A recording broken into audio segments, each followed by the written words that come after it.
Högvärlden. Men säg inte det till någon annan.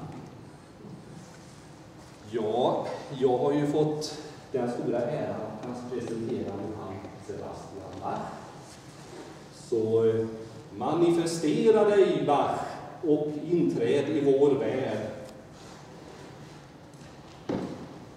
Fader Bach, uppstå.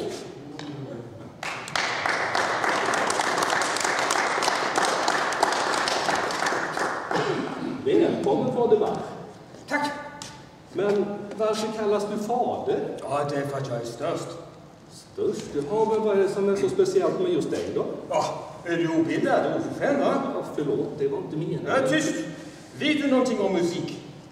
Ja, Dolly Parton brukar jag titta och lyssna på. Skräp! Jag skriver intelligent musik, fattar du? Ja, intelligent musik, vad är det för något? Ja, vet du inte det? Nej, tyvärr.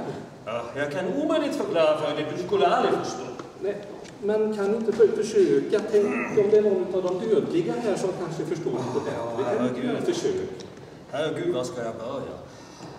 Alltså, intelligent musik kan till exempel vara två stämmor som pulserar oavbrutet mot varandra, så som ett flöde.